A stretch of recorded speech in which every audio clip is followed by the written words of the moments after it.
A samurai at first, then a ronin. Miyamoto Musashi is considered the greatest swordsman in the history of Japan, largely because of his almost surreal discipline. Indeed, it was said that he fought 60 duels and that he never lost one. He fought for the first time when he was 13 against an experienced samurai and emerged victorious. A week before his death in 1645, Miyamoto Musashi wrote 21 principles called Dokodo, by which he expressed a strict, honest, and ascetic, or strongly self-disciplined, vision of life. In this story, we will see what made Miyamoto so disciplined and how we can use this wisdom to build our own discipline. A quality that has been cherished and revered by human beings since the dawn of time. By embodying discipline, we ensure that our independence is respected and that our dreams are realized. If people are disciplined and have an honorable way of conduct, the country or civilization will really prosper. So with that in mind, here are 3 life lessons on the discipline. In the words of Miyamoto Musashi. 1. Avoid doing things simply because they feel good. Miyamoto says, don't look for pleasure for yourself. In the late years of the 16th century, Miyamoto, who was on a mission to be the greatest swordsman, walked around and even stayed in the darkest and scariest places. It would not have been surprising if we met him in the middle of a lonely forest on icy nights, accompanied only by his swords. Miyamoto knew that greatness had a price and he had to pay for it, no matter how expensive it was.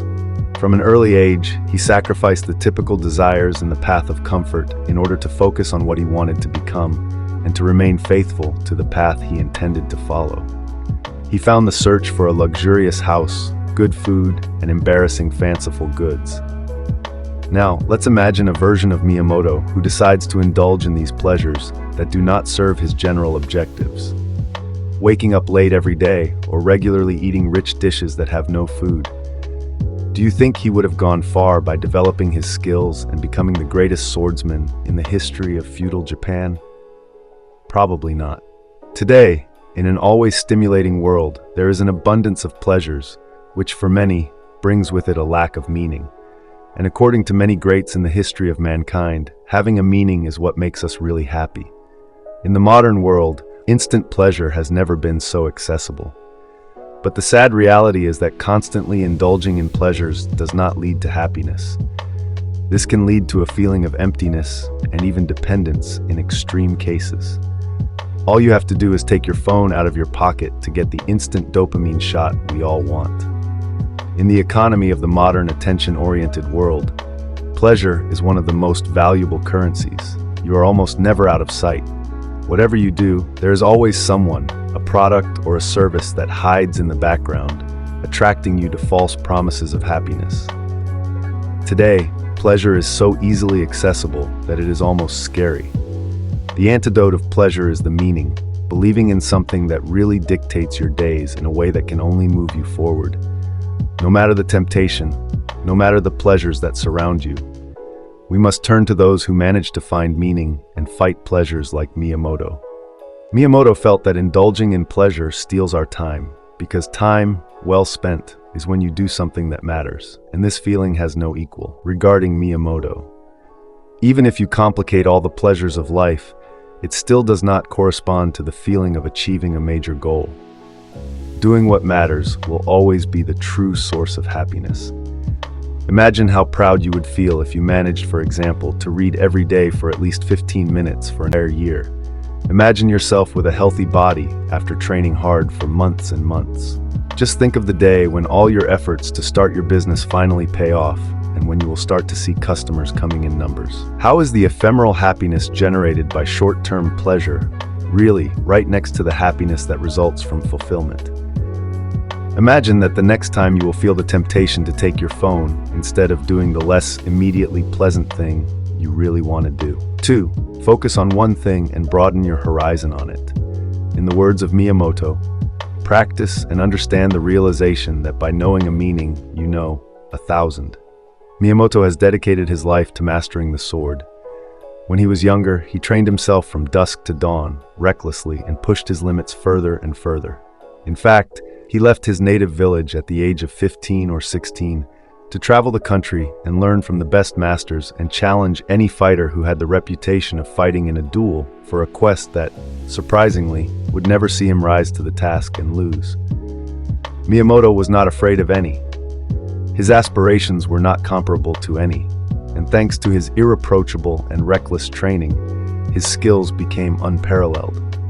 His method would be recognized and feared, and even if Miyamoto learned only one art, he knew how to express it in thousands of ways. We currently live in a world in which we are flooded with countless possibilities and opportunities, something we should value and recognize.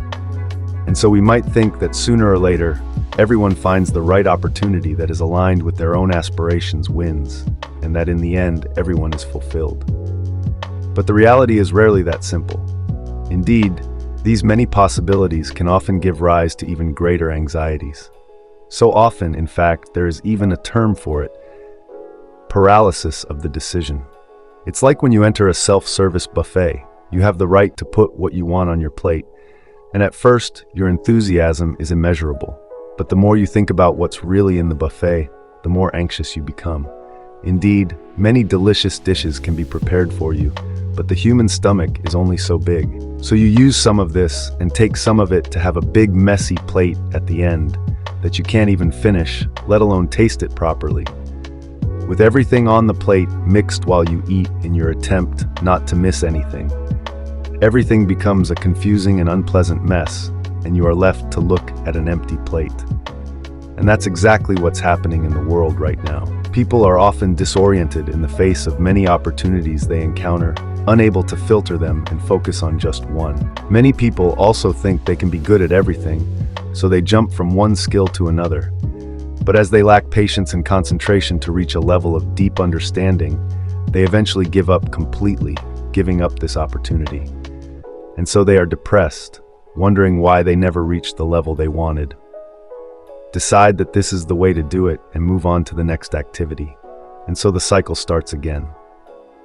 So what we can learn from this is that when you try different domains and different opportunities without really diving into them and giving yourself time to seize them, you can never really take full advantage of them. Your mission to find the path where you will feel accomplished will always be in restart mode. Like Miyamoto, we need to give ourselves time to really grasp what's in our hands and filter out any noise outside, no matter how tempting it may be. Like Miyamoto, we should not feel satisfied with knowing only the superficial aspect of a discipline when its beauty is rooted inside. Of course, you can then move on to another skill like Miyamoto did when he first switched to writing and philosophy, but not until you have fully grasped the skill at hand. Thanks for watching, but don't forget to like, subscribe, and share. See you next time.